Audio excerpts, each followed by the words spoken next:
귀한 찬양 들려주신 우리 샬롬 성가대 너무나도 감사드립니다. 우리의 마음 깊은 곳에 하나님이 함께 하시고 또한 기쁨의 샘도 있고 또한 하나님의 말씀을 심어주시고 그것을 힘입어서 나아갈 수 있도록 이끌어 주심을 믿습니다.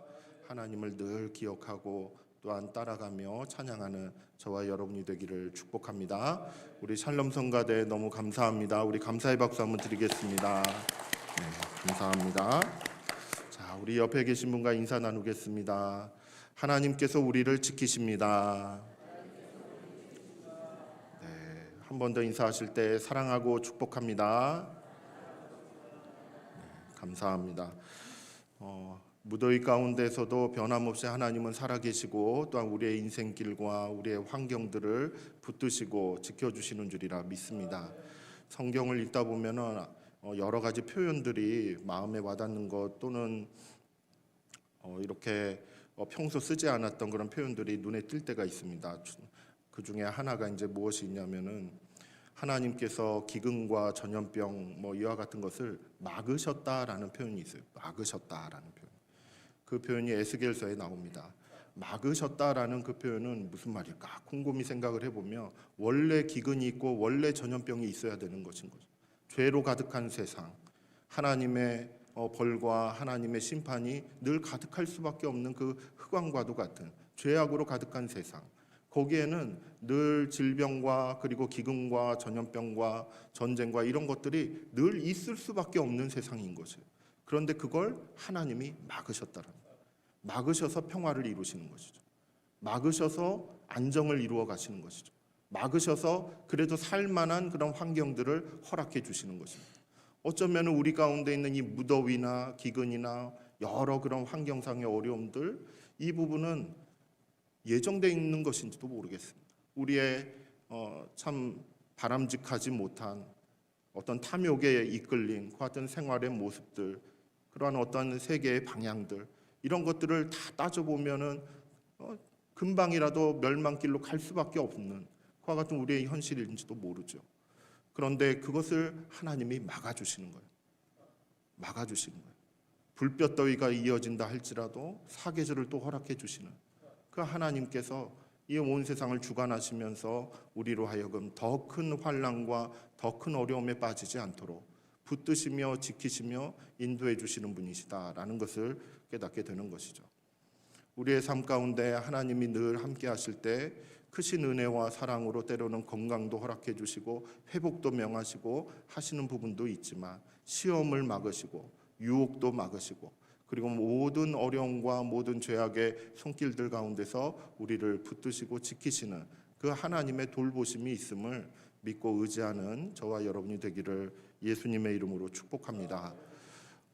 오늘 말씀의 그 내용을 좀 이렇게 살펴보면은 그 어느 요소들보다 신앙 생활에 있어서 어느 요소들보다 말씀에 집중하게 된다라는 것을 느끼게 됩니다. 여러분, 매일 말씀이라고 우리가 연초부터 계속 이렇게 마음에 품고 올 한 해를 걸어오고 있는데 어떠십니까? 매일매일 말씀 생활이 이어지고 계십니까? 제가 그 맥체인 성경 읽기를 이렇게 1월 1일부터 쭉 시작을 해서 쭉 오고 있는데 1월 1일 날 그걸 한 번이라도 클릭하신 분들의 그 숫자를 봤어요. 400명이 넘더라고요. 최근에 숫자를 보았어요. 50명이 좀 넘더라고요.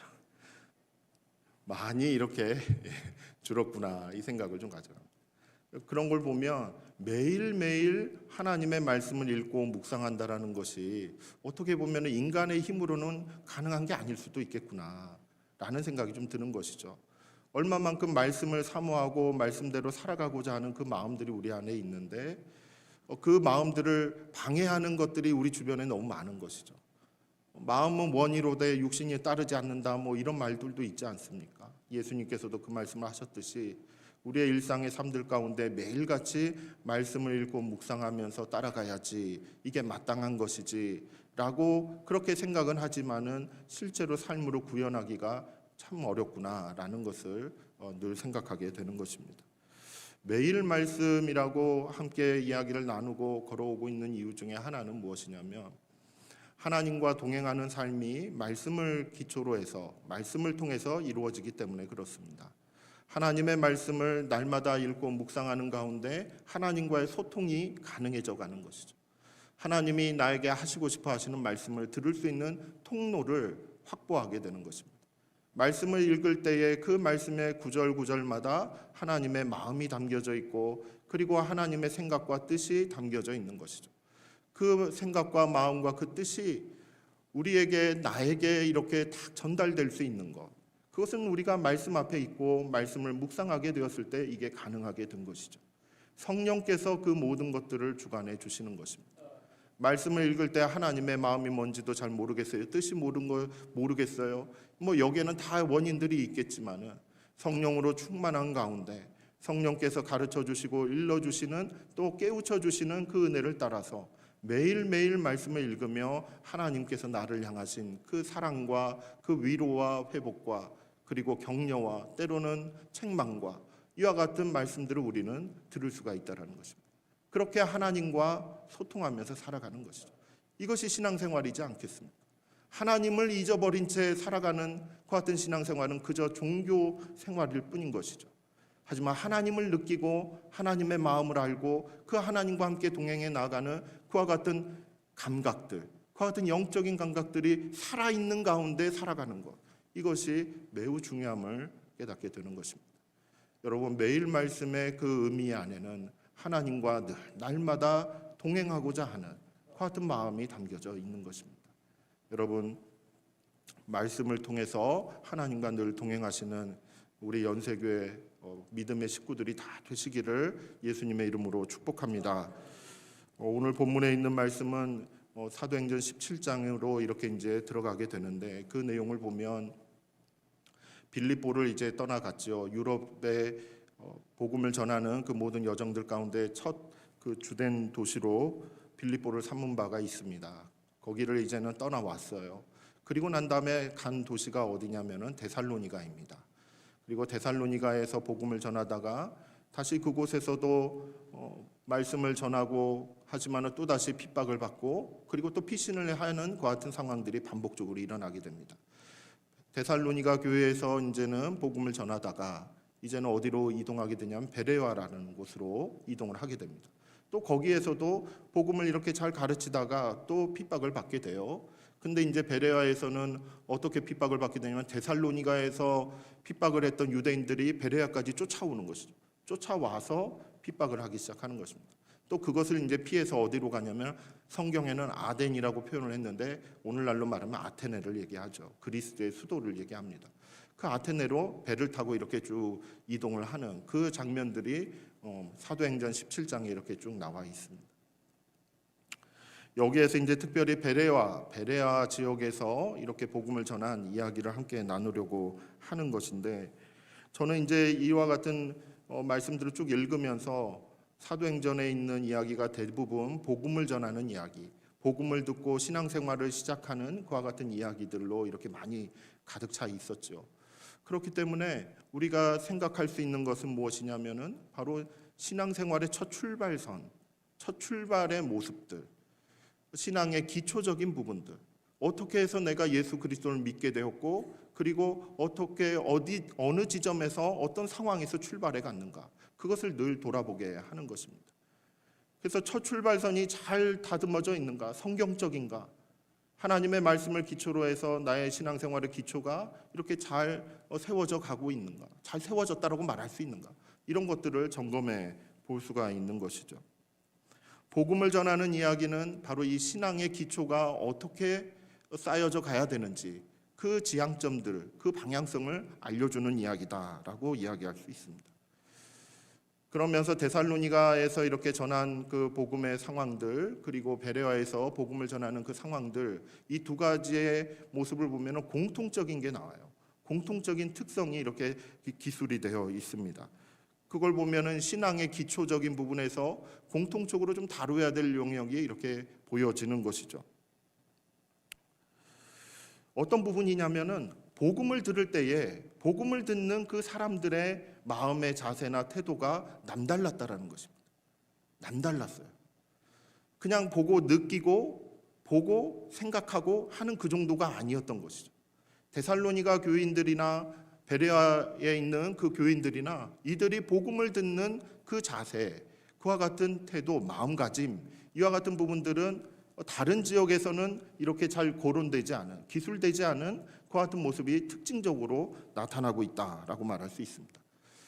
마가복음 4장이나 마태복음 13장이나 누가복음 8장에 보면은 똑같은 비유의 이야기가 나옵니다. 그것은 무엇이냐면 씨 뿌리는 자의 비유인 것이죠.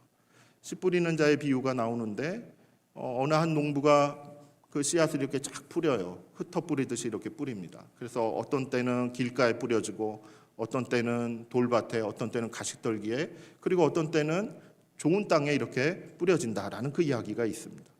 저는 이 데살로니가 교인들 그리고 베레아에 있는 이 교인들의 그 말씀을 듣는 이야기를 이렇게 들었을 때, 그것을 좀 묵상해 봤을 때 좋은 땅에 떨어진 씨앗이 과연 무엇인가? 이 좋은 땅이란 것이 과연 무엇일까? 여기에 대해서 실제적인 사례를 발견하게 되었다라고 말할 수 있습니다. 우리는 어려서부터 이렇게 신앙생활을 해오면서 그리고 말씀을 전해 들으면서 말씀을 듣는 자세나 어떤 준비하는 모습들, 마음이라든지 이런 거에 대해서 많이 이렇게 들어본 바가 있습니다. 그래서 늘 강조되었던 것이 좋은 땅, 좋은 마음, 이와 같은 거에 대해서 교육과 훈련을 받은 바가 있죠. 이와 같은 좋은 마음과 좋은 땅에 대한 상태가 나에게 어떠한 모습으로 잘 구현이 되어야 될지, 이러한 신뢰, 구체적인 사례를 이 베레아 교인들 그리고 데살로니가 교인들이 보여주고 있다라고 정리할 수 있는 것이죠. 데살로니가 교인들의 그 보여주는 태도를 먼저 좀 살펴보고자 합니다. 오늘 본문에 있는 말씀의 내용은 아니지만은 그 앞에 보면은 나와 있어요. 1절부터 9절까지의 내용을 보면은 데살로니가에서 3주 동안 그 3번의 안식일에 걸쳐서 회당에서 강론을 하는 그와 같은 모습이 나와요. 즉 말씀이 선포되고 그리고 말씀이 이렇게 전달되는 그와 같은 과정에는 총 4가지 모습이 나타납니다. 하나는 이제 무엇이냐면 강론했다라고 얘기해요. 강론. 이 강론이라는 말은 무엇이냐면은 질문하고 답하는 걸 얘기합니다. 그러니까 일방적으로 설교의 시간 이렇게 선포하는 그와 같은 설교가 아니라 그 회당에서 이렇게 복음이 전파될 때는 사도 바울이 성경책을 이렇게 딱 들고, 그러니까 두루마리 성경이겠죠. 그 성경을 이렇게 딱 가지고 여기에 대해서 복음을 이렇게 쭉 설명을 하면서 이 성경에 있는 내용들을 하나하나 인용을 해가면서, 그리고 그 뜻을 풀어가면서, 그리고 그 뜻 안에서 이제 담겨져 있는 복음의 참된 의미, 예수 그리스도의 그 십자가의 죽으심과 부활하심에 대해서 이렇게 증언하는 그 같은 방식으로 전달이 됐던 것이죠. 그래서 결론적으로 선포된 것은 무엇이냐면 예수 그리스도, 그 나사렛 예수라고 얘기하는 그분은 바로 하나님의 아들이시고 하나님이 보내신 그리스도이시다, 메시아이시다라는 것을 선포했던 것입니다. 그 자리에서 일어났던 그 같은 현상은 이 성경책에 있는 말씀을 하나하나 이렇게 뜯어보면서 그 안에서 인용해가면서 뜻을 설명해가면서 그렇게 복음을 전했다라는 것이죠. 그렇게 복음을 전했을 때 그 복음을 듣는 사람들이 마음에 확신이 생기기 시작하는 것입니다. 그 복음을 듣는 가운데 성령께서 역사하시는 부분들이 생기는 것이죠. 이 데살로니가 교인들의 말씀을 듣는 자세에 대해서 가장 잘 설명을 하고 있는 부분이 데살로니가전서 1장과 2장에 있는 말씀입니다. 우리가 많이 들었던 것처럼 이 데살로니가 교인들은 이 복음을 들을 때 사람의 말로 듣지 않았어요. 사람의 말로 듣지 않고 하나님의 말씀으로 들었다라고 이렇게 얘기를 하고 있죠. 앞에서 바울과 그리고 실라가 번갈아 가면서 이렇게도 설명하고 저렇게도 설명하고 하는 그 같은 설명의 내용들, 그리고 선포되는 그 같은 이야기들이 다 하나님의 말씀으로 이렇게 와닿았다는 것이에요. 사람이 전했지만 하나님의 말씀으로 와닿았다는 것, 이것이 어떻게 가능한가라고 했을 때 이 데살로니가전서 1장에 있는 내용들을 보면은 특징적인 표현들이 나옵니다. 뭐냐면은 바로 성령의 기쁨으로 받았다라고 해서 성령의 기쁨으로 말씀을 받았다라는 표현이 데살로니가전서 1장 6절에 나옵니다. 그리고 데살로니가전서 1장 15절에 보면 이런 표현도 있어요. 우리 복음이 능력과 성령과 큰 확신으로 된 것이다라는 표현. 그러니까 큰 확신도 있게 되는 것이에요. 성령의 능력도 나타나는 것이에요. 성령의 임재하심 가운데서 그 복음이 전달되었다는 것. 그러니까 이 데살로니가 교인들에게 있어서 복음을 듣는 그 자세는 본인들이 이렇게 만들어내는 그와 같은 부분들이 아니었던 거죠. 성령께서 강력하게 역사하시고 임재하시면서 그 마음이 이해가 되고 그리고 이렇게 받아들여지고 저것은 사람이 잘 설명을 하는 그와 같은 이야기가 아니라 바로 하나님의 말씀으로 이렇게 받아들여지게 됐다라는 것이죠. 그러니까 좋은 땅이라고 하는 그 땅은 결국 성령의 임재하심 가운데서 그리고 그 마음 안에 있는 여러 가지 그와 같은 요소들이 다 성령님께 열린 바 되어서 그 안에서 하나님의 말씀을 이렇게 받아들이는 그 같은 상태라는 것이죠. 이것이 좋은 땅이라는 것이죠. 데살로니가 그 교인들의 이와 같은 모습들을 통해서 우리가 한 가지 또 확인할 수 있는 것은 이렇게 성령의 역사하심 가운데 성령의 임재하심 가운데 말씀을 들었을 때 그들의 신앙생활은 분명한 열매로 나타났다라는 것입니다. 믿음의 역사와 사랑의 수고와 그리고 소망의 인내가 있다라고 했죠. 그런데 그것은 평안한 중에 거둔 것이 아닙니다. 환난 중에 거두어들인 것입니다. 환난 중에 믿음의 역사가 나타나는 것이고 사랑의 수고가 나타났던 것이에요. 환난 중에 소망의 인내가 더욱더 분명해져 갔던 것이에요.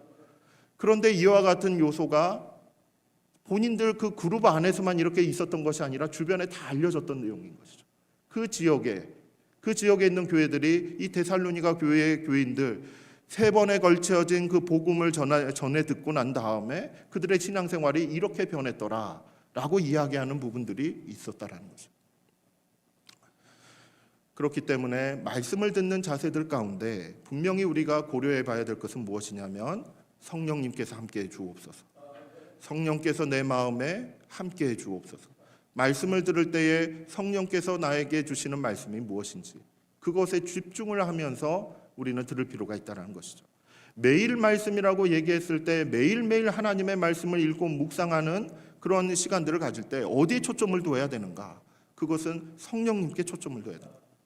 성령님께 초점을 두며 성령께서 나에게 어떠한 하나님의 말씀을 들려주시는지 여기에 다시 한번 마음을 모으고 우리의 준비를 해나가는 것이 필요하다라는 것을 깨닫게 되는 것이죠. 이것은 하나님께로부터 나오는 것 같은 말씀, 하나님의 은혜, 하나님의 역사 여기에 중점을 둔 그와 같은 모습들입니다. 그런데 베레아에 있는 그 교인들의 모습은 다소 이 설명되는 걸 보면은 하나님의 역사에 대한 그와 같은 강조점보다도 그 베레아 교인들의 마음의 자세, 사람들이 취할 수 있는 그 같은 마음의 자세에 대해서 더 많은 설명을 하고 있는 것을 우리는 발견할 수 있는 것이에요. 오늘 본문에 있는 말씀에 보면은 11절에 보시면은 이와 같은 내용이 있습니다. 베레아에 있는 사람들은 데살로니가에 있는 사람들보다 더 너그러워서라는 표현이에요. 더 너그럽다라는 표현을 썼어요. 그리고 간절한 마음으로 말씀을 받고 이것이 그러한가 하여 날마다 성경을 상고함으로라는 것 같은 표현을 씁니다. 근데 이와 같은 자세를 가지고 난 다음에 어떤 결과로 이어졌냐면 그게 이제 12절인 것이죠.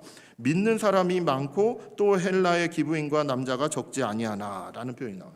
그러니까 믿음이 생겨나는 그와 같은 과정, 믿음을 얻게 되고 믿음을 가지게 되고 믿음으로 살아가게 되는 그와 같은 과정이 어떠한 그 말씀에 대한 어떠한 마음을 통해서 이루어져 가는가라고 했을 때 3가지 특징이 여기에 나오는 것이죠. 더 너그럽다. 너그러운 마음이 있어야 된다는 거죠. 이 너그러운 마음에 대해서 이야기할 수 있는 것은 열린 마음을 이야기하는 것입니다. 열린 마음이고 하나님의 말씀에 대해서 내가 읽고 묵상하는 그 말씀에 대해서 열린 마음을 가지고 그리고 수용적인 마음을 가질 때에 더 너그러운 자세가 형성이 되는 것입니다. 닫혀있고 따져보려고 하고 그리고 무엇이 문제인가 이렇게 살펴보려고 하는 그와 같은 마음가짐 가운데에서는 너그럽지 못한 마음인 것입니다. 여기에 하나님의 말씀이 들려올 수 있을까? 믿음이 생겨날 수 있을까? 그럴 수는 없다라고 이렇게 이야기하는 것이죠. 그리고 2번째로 이렇게 주목하고 있는 것이 간절한 마음인 거죠. 간절한 마음으로 말씀을 받았다라고 해서 이것은 하나님의 말씀을 간절하게 구하는 것 같은 마음도 있지만은 기꺼이 그리고 자발적으로 적극적으로 말씀 앞으로 나아가고자 하는 그 같은 마음이 있는 것이죠. 그래서 말씀을 사모하는 마음이 그 마음에 충만한 것이죠. 이와 같은 자세로 말씀을 들을 때에 그 마음 가운데 믿음이 생겨나는 것입니다. 들었던 말씀에 대한 확신이 자리 잡게 되는 것이에요. 그리고 마지막 세 번째는 무엇이냐면 여기에 여러분 좀 주목하시면 좋겠어요. 상고했다라는 말이 있어요. 상고했다라는 말. 이 상고했다라는 말은 그 아나크리노라는 그와 같은 표현을 쓰게 됩니다. 이 아나크리노라는 그 표현은 어디에 주로 사용이 되냐면 보통 이렇게 법정에서 꼬치꼬치 이렇게 하나씩 캐묻는 경우가 있죠. 조사하고 알아보고 하기 위해서 아주 세밀하게 하나하나씩 따져보듯이 물어보는 그와 같은 상황이 있습니다. 그 상황을 생각해 보면 이것을 상고하다라고 얘기하는 것이죠. 그러니까 하나님의 말씀을 들었다라고 합시다. 어떤 설교 말씀을 듣든 아니면 말씀을 읽고 개인적으로 묵상을 하든지 이와 같은 시간들을 가졌을 때 이 말씀이 과연 어떠한 말인가? 어떤 의미를 가지고 있는가? 이것이 지금 나에게 어떤 의미로 다가오는가? 지금 내 주변에 있는 어떤 상황에 적용할 수 있는가? 이런 것들을 하나하나 따져보는 것이죠. 하나하나 꼼꼼하게 따져보는 그와 같은 태도를 베레아 사람들이 가지고 있었던 것입니다. 그렇게 날마다 이 성경을 상고하는 그와 같은 자세를 통해서 그렇게 상고하는 그와 같은 훈련들 또는 그와 같은 시간들을 통해서 믿음이 그 안에서 발생을 하기 시작합니다. 성령께서 역사하기 시작하시는 거예요. 그러니까 이 베레아 사람들이 보여준 이와 같은 마음을 보면은 마음이 열려 있다라는 것이죠. 그리고 아주 간절한 마음으로 기꺼이 적극적으로 하나님의 말씀을 사모하며 다가갔다라는 것이에요. 그런데 그렇게 그냥 마음의 자세만을 갖추었던 것이 아닙니다. 그들은 물리적으로 시간을 투자했어요. 상고하는데 이게 시간이 뭐 1, 2분 걸리겠습니까? 10분, 20분 걸리겠습니까? 그렇지 않죠. 어떤 말씀 하나, 그 단어 하나의 의미를 찾기 위해서 이 말씀, 저 말씀을 또 묵상해 가고 또 찾기도 하고 하나하나씩 이렇게 연구하듯이 접근해 갔을 때 그럴 때는 시간이 더 많이 흘러가게 됩니다. 그렇게 말씀을 상고하는데 에너지를 투자한 것이에요. 그와 같은 모습으로 다가갔을 때 하나님께서 주시는 그 같은 믿음, 그 같은 은혜의 말씀을 이렇게 듣게 되었다라는 것입니다. 베레아 사람들이 보여준 것 같은 태도는 바로 말씀이 과연 진실한가? 지금 읽고 있고 묵상한 이 말씀, 들었던 말씀이 과연 진실한가? 그 진실성에 대해서 추구하고 찾는 그 같은 믿음의 모습, 그 같은 신앙생활을 해왔다라는 것입니다. 이것은 우리에게 굉장히 중요한 시사점을 알려줍니다. 왜냐하면 오늘날 우리의 신앙생활에 그런 어떤 특징들이 여러 가지가 있을 수 있는데 주로 감각적인 걸 많이 추구하는 경우가 있어요. 은혜 받았다라는 그 표현만 보더라도 어떤 때 주로 은혜를 받게 됩니까? 기도할 때 눈물이 났느냐 안 났느냐, 말씀을 들었을 때 마음에 어떤 변화가 생겼느냐 안 생겼느냐, 교회 예배를 드렸을 때 그때의 분위기는 어떠했느냐, 뭔가 감각적인 것을 많이 추구하고 있다는 것입니다. 여러분 한번 질문을 할 때에 기도할 때 아무런 느낌도 없고 아무런 은사도 없고 그리고 하나님이 들으시는지 안 들으시는지 모르겠어요. 별로 마음에 맺는 것 같은 열매들이 없다라고 가정해 봅시다.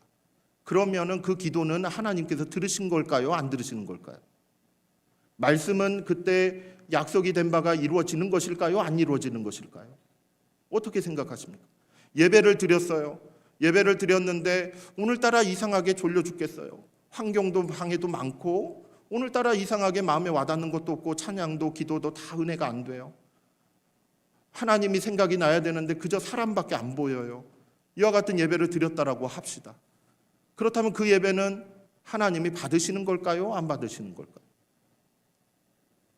그 가운데 하나님의 말씀은 어떻게 적용이 될 수 있을까요? 나는 예배를 드린 걸까요? 안 드린 것일까요? 무엇으로 이것을 판단할 수 있겠습니까? 나의 기분과 나의 느낌과 나의 감각이 어느 정도 이렇게 좀 느껴지고 뭔가 좀 자극이 되고 했을 때 그때서야 비로소 은혜를 느끼게 되고 고백하게 되고 이렇게 되는 우리의 신앙. 만약에 그런 것이 전혀 없는데도 여전히 하나님의 말씀은 살아있고 하나님의 말씀의 그 약속은 살아있어서 비록 나에게는 내 마음 가운데는 내 감각으로는 아무런 열매가 없다 할지라도 그 약속에 따라서 하나님은 여전히 나를 사랑하시고 여전히 나를 은혜로 붙드시고 여전히 나를 지켜주시고 돌보시는 하나님이시다. 이와 같은 고백으로 내가 나아갈 수 있는가? 이것을 우리는 점검해 봐야 한다는 것입니다. 많은 목사님들이 설교 가운데 이와 같은 단어를 좀 사용하신 걸 제가 들어본 기억이 있는데, 냄비 신앙 뭐 이런 말도 들어보기도 해보셨을 거예요. 온도계 신앙 뭐 이런 것들도 아마 들어보셨을 거예요. 우리 한국 교회 그 교인들의 신앙생활의 풍조를 이렇게 좀 비판하듯이 말하는 그와 같은 표현들 중에 하나인 것이죠. 뭔가 좀 뜨거워야지 은혜 받은 것 같은 이와 같은 마음들, 뭔가 좀 내 마음을 좀 이렇게 치는 게 있어야지 뭔가 좀 하나님의 말씀에 와닿은 것 같은 그와 같은 부분들 필요하지요. 당연히 하나님께서 역사하실 때는 그와 같은 불같은 하나님의 말씀이 다가오게끔 그렇게 역사하시는 경우도 있지요. 근데 그것이 없더라도 하나님의 말씀이 아닌 걸까요? 하나님의 말씀 안에서 이렇게 해라 저렇게 해라라고 하시는 그 말씀들이 아무런 의미가 없는 것일까요? 그런 게 아니지 않겠습니까? 우리의 신앙생활의 그 기초가 감각 위에서 세워져 있는지 아니면 말씀 그 자체에서 세워져 있는지 이것을 우리는 점검해 봐야 한다라는 것입니다. 베레와 교인들은 말씀을 듣고 야 그래 그 말이 맞아 라고 이렇게 큰 확신 가운데 있었다라기보다는 저 말이 과연 맞는 말일까? 성경을 다시 한번 보자. 이 말씀이 정말 맞는 말인가? 이쪽 구절도 한번 찾아보자. 이렇게도 보고 저렇게도 보면서 우리의 실생활에 내 생각 가운데 정말 이 말씀이 제대로 이렇게 적절하다라고 말할 수 있는가? 이렇게 따져 물으면서 스스로 연구하면서 한 걸음씩 걸어갔다라는 이야기입니다. 그렇게 믿게 되는 신앙생활, 이것을 우리는 눈여겨봐야 된다라는 것입니다. 바라옵기는 우리의 신앙의 기초가 말씀 위에 세워져 있기를 바랍니다. 우리의 감각에 따라서 흔들리는 것이 아니라 이 베레아 교인들처럼 하나님의 말씀을 깊이 묵상하고 그리고 깊이 사모하는 그와 같은 마음들 가운데 그 시간들 가운데 든든하게 세워져 나가는 저와 여러분이 되기를 축복합니다. 지금 제자훈련 기초과정을 이렇게 쭉 진행하고 있습니다. 1:1 그 제자 양육 그 성경 공부를 통해서 한 12주 정도 이렇게 계획하고 지금 한 8주 9주 정도쯤 이렇게 이제 진행을 했어요. 그 중에 한 주제 중에 하나가 이제 성경이라는 주제가 있는데 그 주제에 해당하는 그 내용을 좀 살펴보면은 하나 그림이 이렇게 나와 있는데 뭐냐면은 성경책을 이렇게 잡는 그림입니다. 성경책을 이렇게 잡는 그림. 이 성경책을 이렇게 잡는 그림인데 성경책을 정말로 잘 잡고 걸어가려면은 이 5개의 손가락이 이렇게 잘 잡혀 있을 때, 그럴 때 성경책을 잘 잡을 수가 있다는 거죠. 하나님의 말씀을 놓치지 않고 잘 살아가고 붙들고 살아가려면은 이 5개의 손가락이 이렇게 성경에 딱 붙어 있어야 돼요. 이 5개의 손가락이 뭔가라고 했을 때 그 자료에 따르면은 하나는 읽는 겁니다. 성경을 읽는 것, 그리고 듣는 것, 그리고 묵상하는 것, 그리고 암송하는 것. 마지막은 연구하는 것이에요. 연구하는 것. 읽고 듣고 묵상하고 암송하고 그리고 연구하는 것. 이 5가지가 골고루 우리의 삶 가운데 이렇게 잘 자리 잡고 있을 때 하나님의 말씀을 놓치지 않고 살아갈 수가 있다라는 것이죠. 말씀 위에 든든하게 흔들리지 않는 그 같은 신앙생활을 하기를 원한다라고 하면은 이렇게 읽고 듣고 묵상하고 암송하고 연구하는 그 상고하는 그 단계까지 나아갈 필요가 있다는 것이죠. 그런데 우리의 일반적인 신앙생활의 모습을 보면은 보통 읽고 듣는 데 많이 그칩니다. 그리고 좀 더 나간다고 하면은 묵상까지는 좀 가는 것 같아요. 묵상까지 가는 그와 같은 경우들도 있어요. 하지만 암송하는 거라든지 그리고 하나하나 따져 묻듯이 이렇게 상고하는 그와 같은 단계까지 나아가기에는 참 어려워하는 것 같습니다. 왜일까 생각을 해보면 분주한 삶인 것도 있죠. 마음이 그만큼 하나님의 말씀에 집중하지 못한 그 같은 우리의 영적인 상태인 것도 있습니다. 이와 같은 우리의 영적인 상태를 좀 돌이켜 볼 때에 과연 내가 말씀에 붙잡힌 바 됐거나 아니면은 내가 말씀을 붙잡고 가고 있는가 다시 한번 돌아보게 되는 것입니다. 여러분, 말씀과 내가 하나가 되기를 원하십니까? 여러분 자신과 또한 하나님의 말씀이 하나 되기를 원하십니까? 그렇다면 말씀 속에 더 오랫동안 계셔야 되는 것이에요. 말씀을 읽고 묵상하고 그리고 말씀을 암송하고 연구하는 그 모든 시간들 가운데 내가 좀 더 많이 있어야 되는 것이죠. 우리의 대부분의 시간이 뭐 취미 생활을 하든지 일을 하든지 여러 가지 그와 같은 활동들을 우리의 그 생활 시간에 다 포함을 시키고 있는데, 그 가운데 말씀에 대한 그와 같은 시간을 우리가 얼마만큼 할애를 하고 있는가. 뭐 10분이든 1시간이든 할애를 한다고 했을 때, 그 시간만큼 할애한다고 했을 때 물리적으로 내가 하나님의 말씀을 붙잡고 걸어간다라고 말할 수 있는가? 아니면 하나님의 말씀이 나를 붙잡고 있다라고 내가 말할 수 있겠는가? 이것을 우리는 정말 곰곰이 생각을 해봐야 하는 것입니다. 실제로 성경을 공부하고 성경을 연구하는 그와 같은 신앙의 모습은 우리 민족, 우리의 한국 교회 교인들의 믿음의 뿌리와도 같습니다. 우리나라 교회들의 그 첫 출발선을 좀 이야기를 들어보면은, 선교사님들이 들어오기 전에 맨 처음에 먼저 들어온 게 바로 번역된 성경이었습니다. 한글로 번역된 성경. 소래교회 서상윤 조사라고 얘기하는데, 그분이 벌써 일본 땅에서 한문 성경 그것을 가지고 한글로 다 번역을 했어요. 그래서 선교사님이 들어오기 전에 이미 우리 한국 땅에 이 성경책이 벌써 퍼져 있었습니다. 그래서 깜짝 놀랐어요, 선교사님들이 와서.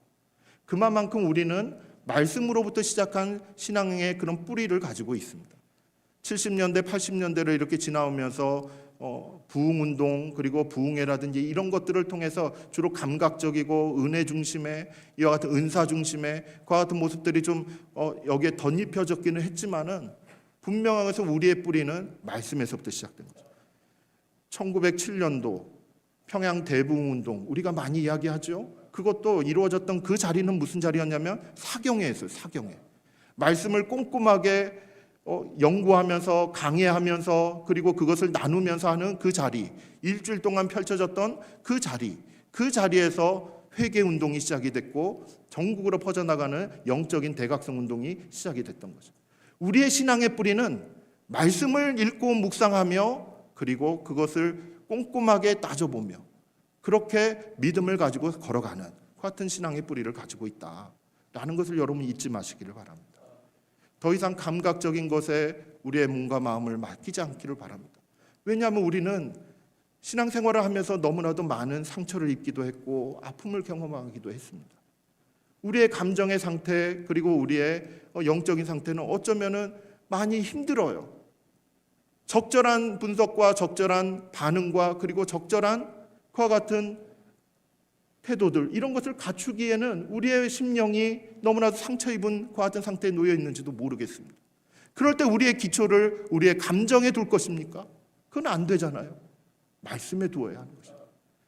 내 감정이 어떠하든지, 나에게 있어 상처가 어떠하든지 내 신앙의 기초는 말씀에 두어야 하는 것입니다. 말씀은 변하지 않기 때문에 그렇죠. 말씀은 흔들리지 않기 때문에 그렇죠. 나의 모습은, 그리고 나의 감정은 흔들리고 늘 쓰러지기가 쉽지만, 늘 절망에 빠질 수밖에 없지만, 하나님의 말씀은 흔들리지 않습니다. 그렇기 때문에 우리의 신앙의 기초를 이 베레아 사람들처럼 날마다 말씀을 상고하며 그 안에서 하나님의 뜻과 마음을 발견해가며 거기에 삶의 기초를 두고 나아갔던 거죠. 우리의 삶도 그렇게 나가야 될 줄로 믿는 것입니다. 바라옵기는 이 한 주간을 지내실 때에 베레아 그 교인들처럼 날마다 하나님의 말씀 앞으로 나아가시는 저와 여러분이 되기를 바랍니다. 그리고 하나하나 깊이 묵상하시면서, 그렇게 시간을 좀 투자하시면서 하나님의 말씀과 하나가 되는 그 같은 은혜를 누리시는 저와 여러분이 되기를 예수님의 이름으로 축복합니다.